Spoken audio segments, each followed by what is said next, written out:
Hare Krishna, friends. In the Bhagavad Gita, Lord Krishna gives us a timeless teaching that helps us through any struggle. He says, Karmanye Vadhikaraste Phaleshu Kadachana, which means you have the right to perform your actions, but not to the results.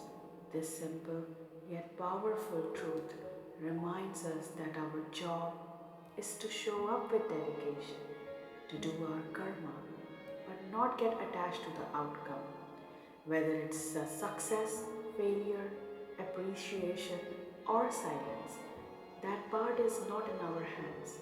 When we act with sincerity and let go of control, we free ourselves from unnecessary stress.